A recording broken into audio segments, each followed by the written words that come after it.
Muy buenas noches, bienvenidos a Signo Pesos, la economía al alcance de su pantalla. Estos son los temas claves de hoy.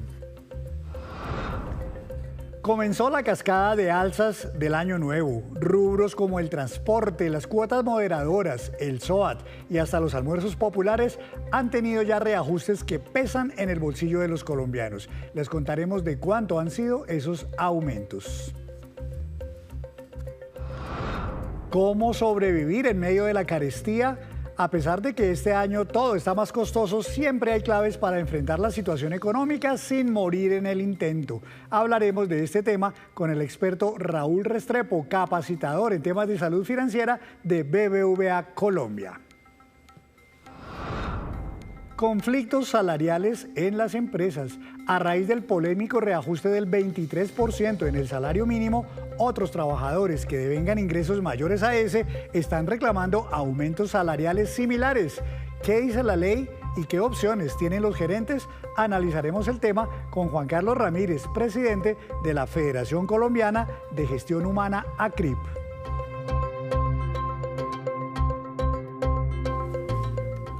Y comenzamos esta emisión de Signo Pesos hablando de la cascada de alzas, que es ya tradicional en el comienzo de cada año nuevo. En esta ocasión no hay excepciones y ya muchos colombianos están sintiendo ese golpe en sus bolsillos. Veamos entonces cuáles han sido esas alzas que ya se han venido registrando. Comenzamos entonces con las multas de tránsito porque este tipo de comparendos tuvieron un reajuste con base en la unidad de valor básico que fue de aproximadamente el 4,8%. Y en este caso el exceso de velocidad, por ejemplo, que es uno de los comparendos más recurrentes, queda en 633.000 pesos. Otro tipo de alzas son las cuotas moderadoras de la salud, que son aquellos pagos que uno hace cada vez que demanda los servicios de las EPS. El reajuste también fue de aproximadamente el 4,8%. Tenemos tres tipos de cuotas moderadoras. La más barata quedó en 5.000 pesos para trabajadores con menos de 2 salarios mínimos de ingreso. Luego la de 20.100 y la última, la más cara, la de 52.800 pesos para trabajadores con más de 5 salarios mínimos de ingresos. Por ahí cerca están los aportes a la seguridad social y los que más preocupan son para los trabajadores independientes que devengan o que cotizan sobre un salario mínimo. Para estos trabajadores, la pensión, el aporte, por ejemplo, les queda en 280.000 pesos, la salud en 218.750 y el pago de la ARL, que el menor de todos es de 9.140 pesos o puede ser superior según su nivel de riesgo laboral.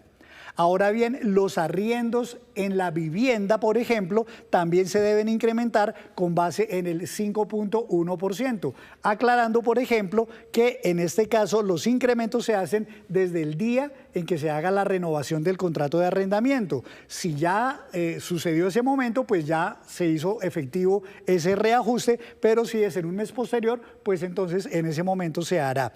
La vivienda, por ejemplo, que cueste 900.000 pesos el canon de arrendamiento, queda en 946.000 pesos para este año.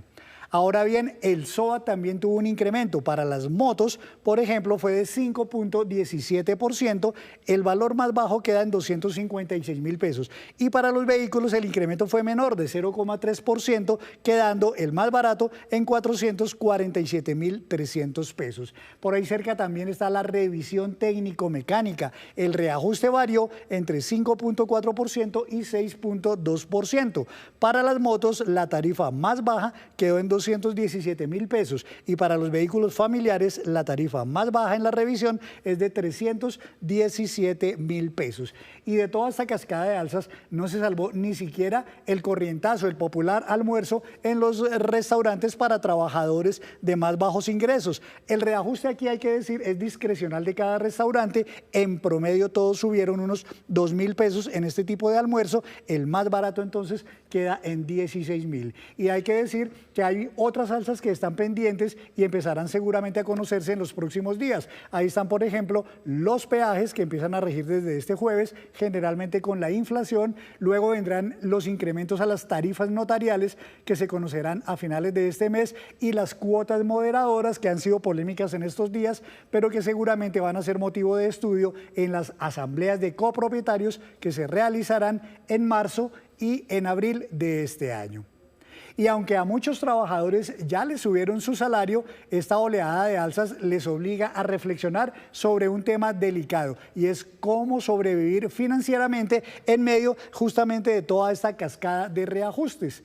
Pues para conocer algunas claves de manejo financiero en medio de esta coyuntura, quiero saludar al doctor Raúl Restrepo. Él es capacitador de salud financiera del Banco BBVA. Doctor, muchas gracias por estar aquí en Signo Pesos. Muy buenas noches. Henry, muy buenas noches y gracias por la invitación. Bueno, me imagino yo que esta tradicional cascada siempre es un golpe para, en general, todos los trabajadores, especialmente para los de bajos ingresos. Claro, Henry, enero no es caro por casualidad, es el mes donde se ajusta prácticamente todo. El problema no es tanto que suban las cosas, porque al final enero siempre es un mes de alzas. El problema es que muchos hogares no se ajustan y no corrigen su comportamiento financiero. Algunos tips, y te digo, y tú comentabas, este mes hay un incremento salarial y muchos están recibiendo un dinero extra, pero hay que ser conscientes que ese dinero extra no significa que puedo gastar más o puedo darme más lujos. Esto viene acompañado de las alzas que tú mencionabas y hay que ser muy responsable con ello. Uno de los principales errores que comete la gente es en su lenguaje. Siempre habla de pesitos. Es que solamente incrementó 5.000 pesitos, 10.000 pesitos. Y ese es el primer error y hay que corregirlo. Son 5.000 pesos, 10.000 pesos, 20.000 pesos, porque es un grupo de alzas y hay que sumarlos y eso al final nos afecta al bolsillo. Tú comentabas lo del corrientazo y hablaba hace poco con un compañero. Yo creo que hay que retomar algunos hábitos como el de la coca, el de la coquita, de llevar a su trabajo el almuerzo. No todos los días comprar el corrientazo. Ahora nos toca volver a llevar la famosa coquita al trabajo. Algunos temas importantes es priorizar los gastos. La gente tiene que saber que enero no es un mes para lujos. Ya los gastos se dieron en diciembre y enero es un mes para gastos obligatorios. Se nos viene el colegio de los niños, donde hay que aprovechar y unirnos con otros familiares para hacer compras más grandes y conseguir algunos descuentos. Se viene el incremento de los arriendos que tú comentabas, que está relacionado con el IPC, el 5.1. Este tema también es muy importante. Si uno ha sido un buen arrendatario, hay que negociar con los dueños de los inmuebles. Tal vez nos hagan unos descuentos adicionales. El tema de las tarjetas de crédito, hay que tener mucho cuidado con el uso de las tarjetas. Lo que aparentemente puede ser un salvavidas, si no se usa bien, se puede convertir en un ancla. Entonces, esos son algunos de los tips. Alguien me preguntaba, Henry, Raúl, ¿y endeudarse es bueno o malo? Es bueno porque hay deudas buenas cuando tú incrementas tu capital. Me endeudo para comprar mi vivienda y dejar de pagar arriendo. Me endeudo para comprar una motocicleta y trabajar en mensajería. Eso está muy bien. Pero este año no es el año de endeudarse para lujos innecesarios. Aquí hay que darle prioridad a los gastos prioritarios. Pues ahí justamente, doctor no sé si... Raúl, sí, es que precisamente ustedes elaboraron en el BBVA Colombia una serie de claves, de recomendaciones, digamos como por temas, y me gustaría que repasáramos cada uno de esos temas en particular, porque me parecen muy oportunos para que la gente los conozca. Entonces, hablemos, por ejemplo, de esa primera recomendación. Hablan ustedes de una priorización y eventualmente una renegociación de deudas. ¿Esto para quiénes podría aplicar? ¿En qué casos se podría dar una renegociación de deudas? Mira, los bancos ven con buenos ojos cuando alguien alza la mano y dice no puedo pagar. Hay que darle prioridad a los pagos de las obligaciones más costosas, pero si yo me veo corto, yo puedo decirle al banco que me haga un rediferido o me refinancie. No todos los mecanismos van a afectar las centrales de riesgo, porque una preocupación de la gente es me van a reportar mal. Hay mecanismos que no afectan las centrales de riesgo y es importante que se acerquen a un banco donde ustedes le digan, ven, yo no quiero quedarles mal y quiero que me refinancien. Eso es un buen ejercicio, ¿sabes? Y lo vemos con buenos ojos. Entonces pueden ir a acercarse a su banco y pedir refinanciación cuando se vean algo colgados con las deudas. El segundo tip que ustedes entregan, doctor, me parece inclusive que tiene mucho más que ver con todos los colombianos, porque todos de alguna manera debemos ajustarnos a un presupuesto, pero muchas veces nos acostumbramos a hacer presupuestos mensuales. ¿Es la mejor forma de hacerlo en medio de esta coyuntura donde uno todavía no sabe qué más va a subir o en cuánto nos van a subir? ¿Cómo se puede mejorar el diseño de un presupuesto familiar? Mira, hay un gran error y la gente cree que los presupuestos son para las empresas y eso también aplica para las familias. Los invito a todos a que este mes se reúnan con su familia y empiecen a hacer un presupuesto y no se vayan a un presupuesto mensual, vámonos a presupuestos semanales. ¿Cuántos son los gastos semana por semana? Ustedes ya saben cuál es su ingreso. Si ustedes llevan un presupuesto semanal es muchísimo más controlable y les va a alcanzar al final del mes. Cuando nos esperamos a un presupuesto mensual en este momento de coyuntura y de alzas, podemos correr el riesgo que los gastos sean mucho más altos que los ingresos. Entonces, ese tema de llevarlo semanal es un ejercicio de control.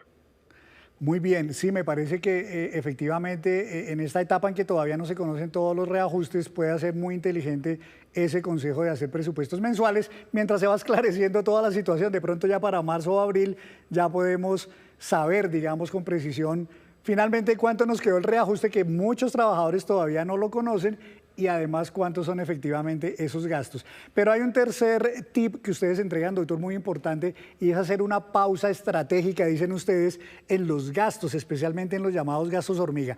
¿Cómo sería esto de hacer una pausa estratégica?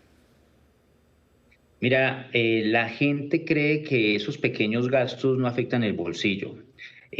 Aquel que va todas las mañanas a algunas empresas a tomar café costoso, en el trabajo pueden tener su café gratis y igual de rico, lo preparan muy bien.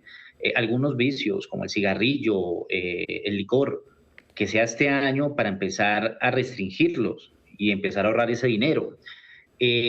Los famosos compras impulsivas, también los invitamos a que cuando tengan una compra impulsiva se esperen 24 horas. Normalmente en esas 24 horas el destino es tan perfecto que te muestra que no son tan necesarias esas compras y empiezas a aplazarlas. Entonces son varios tips que podemos empezar a experimentar. Tengo la oficina muy cerca, puedo empezar a caminar o en bicicleta. Si salgo más temprano no hay necesidad de pagar el taxi todos los días, sino puedo ir en transporte público. Entonces, este tipo de gastos que parecen pequeños, al multiplicarlos y al sumarlos en 30 días, realmente son valores importantes en el bolsillo de las personas. Doctor Raúl, se vienen ahorita unos gastos que son a veces bastante onerosos y tienen que ver con la educación, con la compra de útiles escolares, inclusive con los servicios públicos que ya anunciaron que muchos van a tener incrementos, digamos, sustanciales. ¿Cómo manejar, cómo ayudarse, cómo sobreaguar, digamos, en medio de esta situación?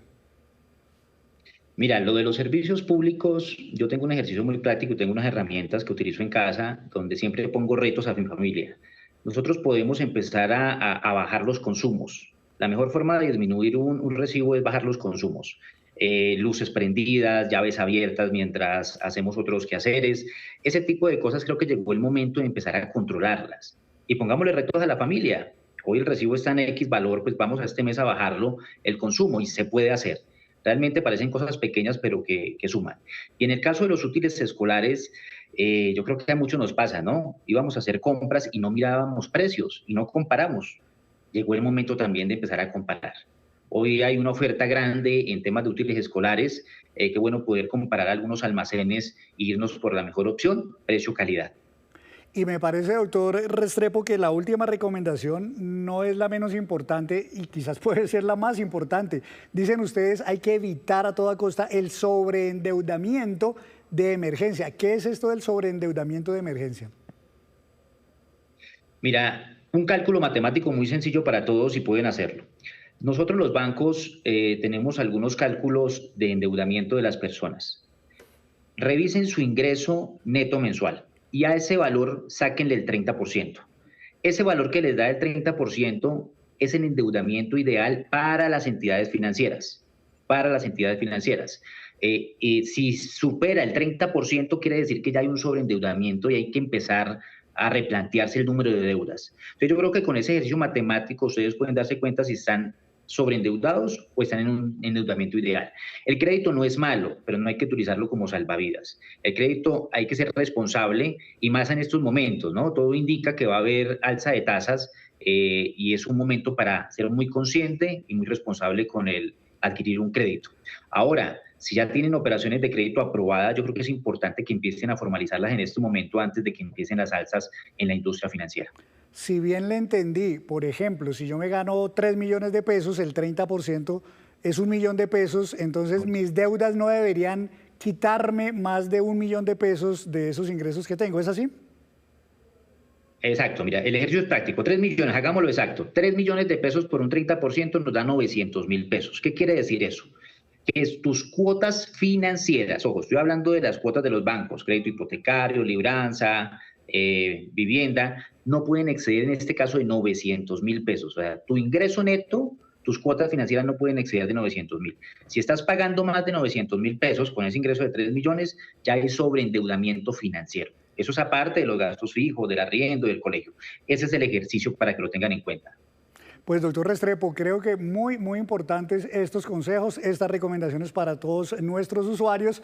Ahora lo que falta es voluntad y disciplina, así que le agradecemos muchísimo por compartir estas claves para todos nuestros televidentes en Signo Pesos. Muchas gracias.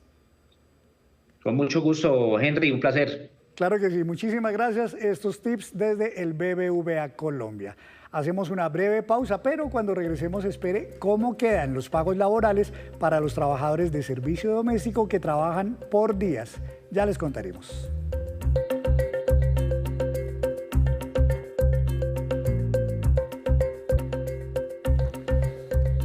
Gracias por mantenerse conectado con Signo Pesos. Desde el 1 de enero de este año, los trabajadores que devengan un salario mínimo comenzaron a disfrutar ese reajuste del 23% decretado por el gobierno.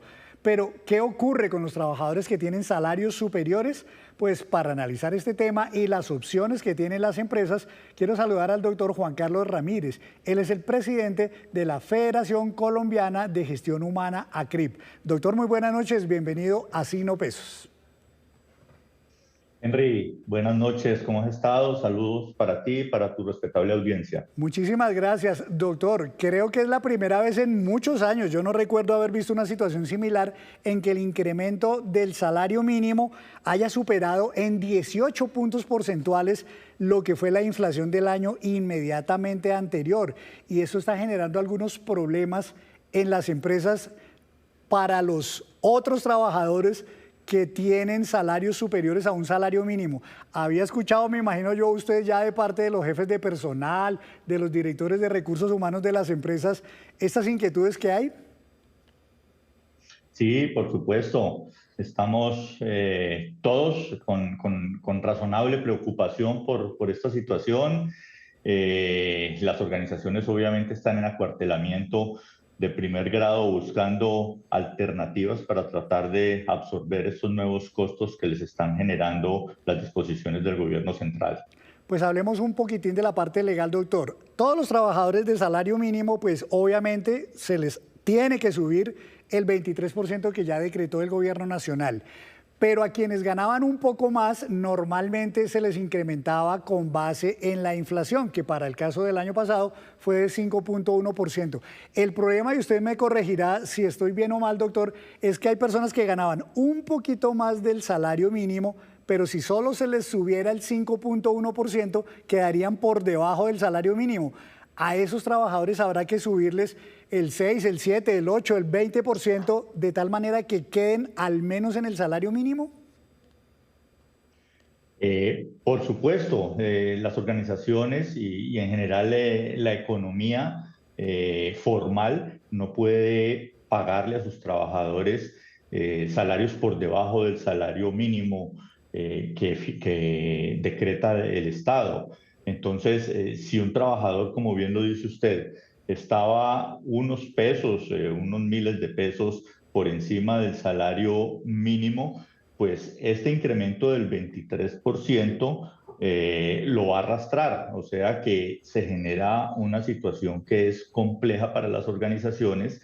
Normalmente las organizaciones manejan unas escalas salariales y esas escalas salariales van de la mano de las responsabilidades y de la función que están cumpliendo los colaboradores. En la medida que hay una mayor responsabilidad, pues normalmente hay un salario por encima de aquellos trabajadores que están en la base de la organización y es posible que para muchas organizaciones, cuando se hace ese incremento del salario mínimo con el 23.7%, pues termina arrastrando a los trabajadores que estaban un poco por encima y el resultado termina siendo que quedan todos ganando el mínimo que fija la nación y esa escala salarial se pierde. Entonces allí se genera una situación compleja para las organizaciones porque tienen que buscar una alternativa para diferenciar el rango entre trabajadores que tienen mayor responsabilidad con los trabajadores que están en la base de la pirámide. Pues mire, y esta situación genera también un problema, digamos, de orden psicológico en muchos trabajadores, porque muchas personas que antes ganaban más de un salario mínimo, por ejemplo, 200, 300 mil pesos más de un salario mínimo, con estos incrementos de ahora, pues van a quedar mucho más cerca de ganar un solo salario mínimo. Y ya algunos sindicatos, por ejemplo, están diciendo, no, a todos incrementenles el 23% para que se conserve esa escala que usted decía. ¿Esto es fácil para una empresa, doctor, o es muy oneroso aplicarle el 23% de incremento a todos los trabajadores a fin de mantener, digamos, esa proporcionalidad en la escala salarial? Decimos aquí en el Valle que del cuero salen las correas. La plata sale hay que generarla. Y en la medida en que yo como organización incremento salarios en toda la escala, pues mis costos están creciendo también en la misma escala. Entonces, se genera una corriente alcista por más de que el gobierno quiera por decreto o por vigilancia tratar de frenar esos incrementos. Si como organización se decide hacer incrementos a todo nivel en esos porcentajes del 23%, pues los costos van a subir y eso se va a reflejar en el mercado. Ahora, eso tiene un efecto nefasto a nivel de temas de productividad y de competitividad. Cuando yo estoy como organización con mis productos en el mercado internacional y estoy compitiendo por poder poner mi producto en el exterior, entre comillas, por centavos de dólar, y mis costos crecen en una proporción importante, pues es muy factible que salga del mercado y mi producto no vuelva a ser apetecido por fuera. Entonces hay una situación bastante complicada para muchas organizaciones porque se ven abocados a hacer unos incrementos que no estaban en el radar de nadie y que están poniendo en calzas prietas a las organizaciones. Claro, y hay otra situación, mire, bastante paradójica, doctor Ramírez, y es el caso de los trabajadores que devengan el salario mínimo integral. Para claridad de los televidentes, un salario mínimo integral se tasa en 13 salarios mínimos. El año pasado eso estaba como en 18 millones de pesos, de manera que estamos hablando de trabajadores de ingresos altos. Y a estas personas, por lo que se tasa esa remuneración también en salarios mínimos, habrá que subirles 23% para que sigan quedando los mismos 13 salarios mínimos. Es así, ahí el incremento va a ser considerable porque les va a subir a más de 22 millones de pesos. Por supuesto, esa es la primera alternativa que se tiene. Muchas organizaciones están en esta situación de coyuntura buscando alternativas para deshacer la característica de salario integral, o sea, devolver a aquellos trabajadores que tienen salario integral mínimo o muy cerca del mínimo, devolverlos a lo que se llama salario nominal. Pero eso pone en una situación compleja, pues porque lo primero que sucede es que eso tiene que ser de común acuerdo. Entonces, hay que convencer a los trabajadores sobre la necesidad de hacer esa reversión.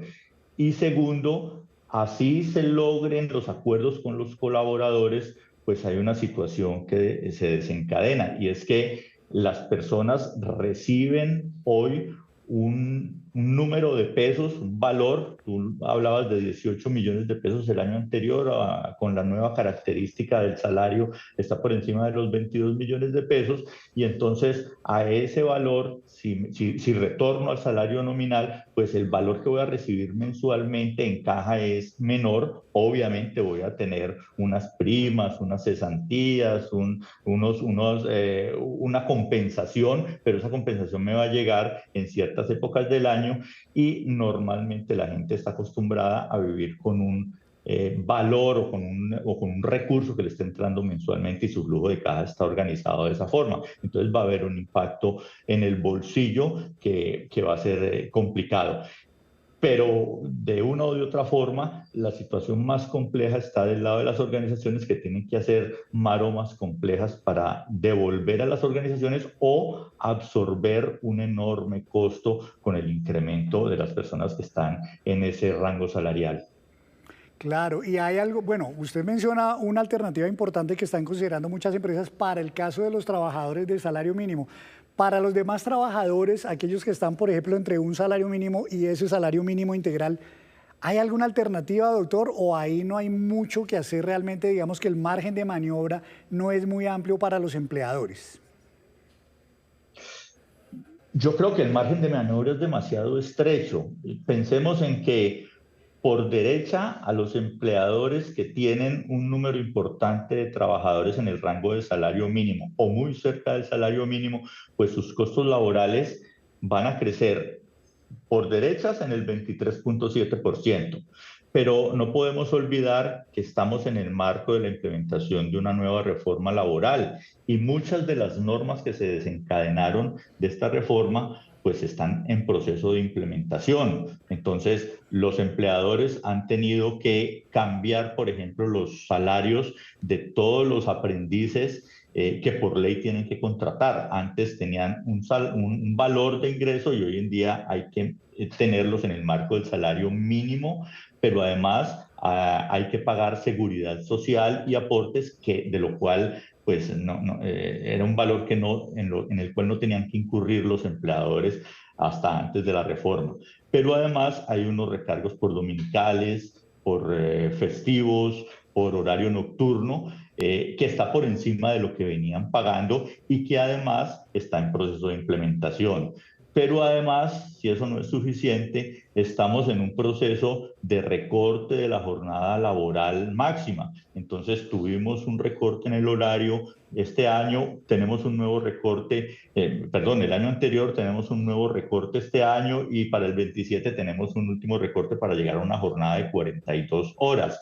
Eso quiere decir, de una u otra forma, que la hora de trabajo termina saliendo más cara. Entonces el efecto para las empresas en ese salario mínimo está muy por encima del 23.7%.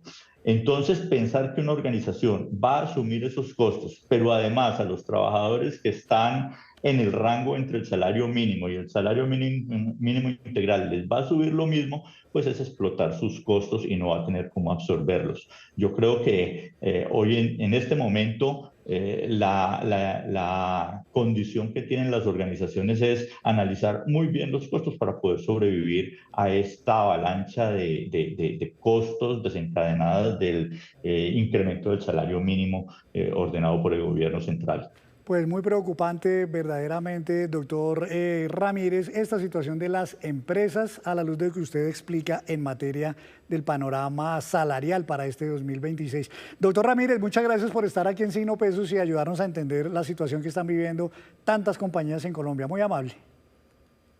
Henry, gracias a ti y un feliz 2026. Para usted también, doctor, y para todos en ACRIP. Muchísimas gracias.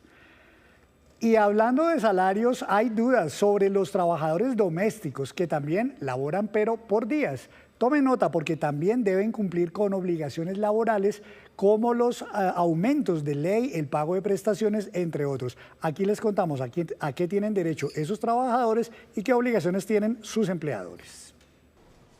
Con el ajuste del salario mínimo, los hogares colombianos que tienen trabajadores del servicio doméstico deben ajustar los pagos de acuerdo con los porcentajes establecidos por ley, ya sea que la persona labore por días o el mes completo.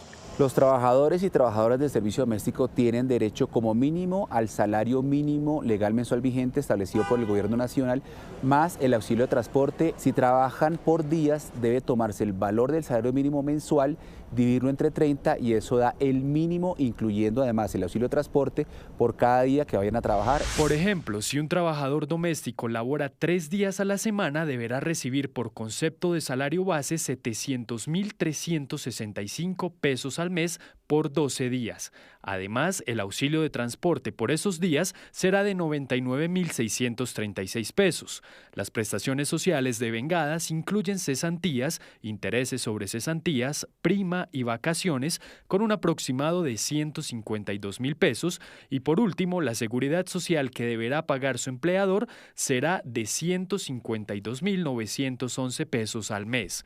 Por tanto, este trabajador devengaría una suma de 952.907 pesos, descontando la seguridad social.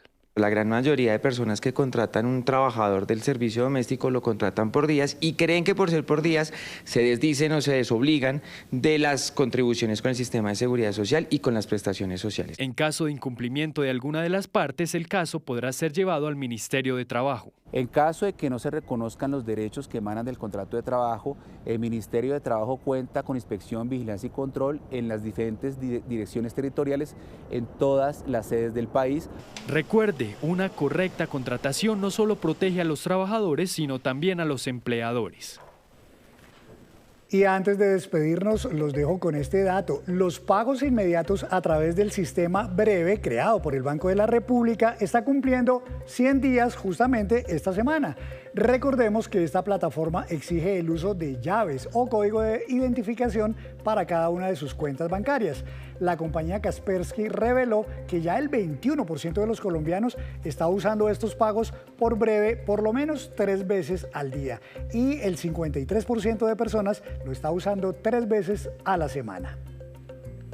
Y así terminamos por hoy. Los esperamos mañana con una nueva emisión y toda la información económica que usted necesita saber. Esto es Signo Pesos, la economía al alcance de su pantalla. Feliz noche para todos.